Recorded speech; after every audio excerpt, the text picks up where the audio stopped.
This is my review of Muscles and Magic Episode 2. If you have not watched the other video, or if you want to go back and watch the other video, highly recommend you doing that first, or just going and checking it out. It's on Netflix. You can watch all 12 episodes of Season 1. Maybe I'll do Season 2 as well, too, depending on how these videos end up doing. What I want to talk about in this episode with my review is that when there's a will, there's a way. And there's always going to be somebody that's going to be trying to stand in your way. Do you get what I said right there? Because we are master rhymes of poetics and justice. I don't know, you guys. Okay, so what is he's just trying to, he's so confused. He's like, this is a proper school, this is magic. And then Marsh is over here just like fucking lifting weights like a madman. Like that's all he's ended up doing. I'm like, okay, well that's pretty sweet. And then he's like reading muscle books. He's like sitting in his own little magical chair. He has this power that nobody else has. He has massive leg strength. And this dude, he's just like, he's all against Marsh and trying to get him out of his like prestigious academy.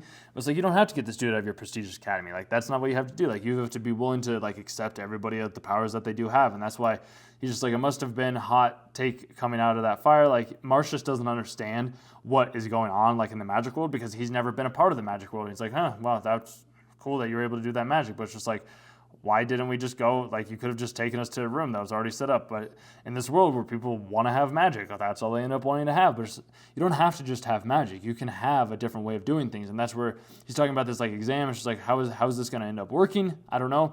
All he does is he shows his pure muscle strength. He tells it to stop moving and it does. And it's like, that's no possible way that he was able to do that. He makes it look like he's folding the boulder, but he's actually just holding it with his thumb or his hands. He's running on water because he's running so fast. Like there's a maze. The guy ends up trying to self-sabotage him with this other girl. He's like, oh, maybe he'll like the girl. And he'll be able to be like, oh, I want to do this said magical thing because there's this pretty girl that's talking to me. So, oh, yeah, I'm just going to go out and do this. But that's not the case at all because he's able to just go out, have this different conversation. He's trying to get stopped by these other people to make sure that he's protecting the girl. And it's just like, please save me. He just has the same like mundane face of like, oh, no, what's going to happen? He ends up like getting tied in these little shackles. And she's like, well, I have to, like, no human can break out of this, but yada, yada, yada. He ends up breaking out of it. He ends up running. The girl ends up having to face the Sphinx, and Marsh ends up coming back and then, like, saves her because that's the type of guy that he is. He ends up pushing through all the walls, through his own brunt strength. And he ends up coming through, and it's like, that's absurd. It's no longer a labyrinth. He gets a little scolded and shamed.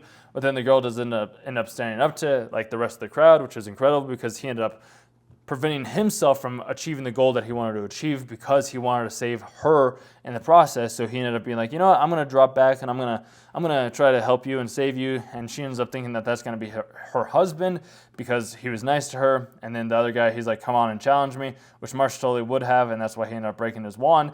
And just the reflection and the reactions of everybody else around him, it's just like, that's just the type of kid he is, huh? And then the headmaster ends up coming down, talking to him about the final exam. He ends up having to go back to this different place to be able to have a different, like, to ask why he wants to be a magician, a mage, like, why he wants to be there to save my family. And he ends up coming through. The headmaster's like, there's always going to be somebody that's stronger than you. He ends up showing this whole, like, evil spirit demon thing that possesses his dad.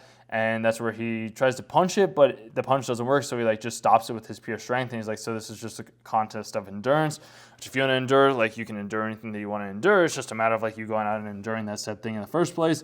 So then through that process, it depends on where the power will wield. Nobles, one capacity of the power. According to the observation, you are a human who possesses that capacity is what the headmaster was looking for. It's kind of like Harry Potter. Like, this is Dumbledore and then this is Harry, but like Harry's like the chosen one, and that's probably why he has like the little shock lightning bolt as well too. And he ends up going through, talking about like knocking the stuff out of people, and it's just like, are you insane? He's like, yeah, I would totally beat the emperor or like the headmaster if I really had to. And by doing so, he ends up coming through. They always do these magic things. People end up freaking out, but these were those small things I was talking about in the last episode. That's just a little bit too much for me personally, but I know that that is something that is for other people other than me. But I still did end up watching the remaining episodes, which you'll watch the remaining episodes of this review as well too by subscribing to the channel, clicking that bell notification bell button, liking it and sharing with other people around you. This little kid, he didn't want to end up rooming with Marsh because he was like the weird guy. You get little weights in the room, which is pretty sweet. Protein powder up top with the strong muscle man.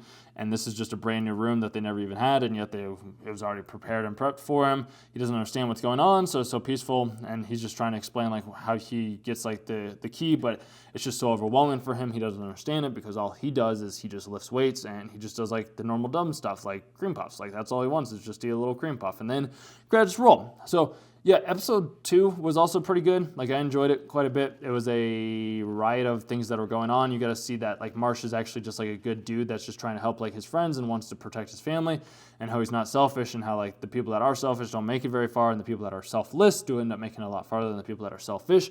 Also, at the same time, you do have to be a little bit selfish because he is doing it on his own, because he wants to be the person that can become strong to be able to give his dad the freedom, but he always kind of forgets the other people.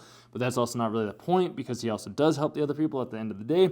He's like doing it for himself while also not doing it for himself. He just wants other people to be happy, which I want you to be happy. And whatever it is that you're doing, do more of it. Continue rising above and keep focusing on yourself and the other people around you, and watch the magic befold in your lap. So that being said, hope you have a good rest of your day. I'll see you in tomorrow's video. Chat soon.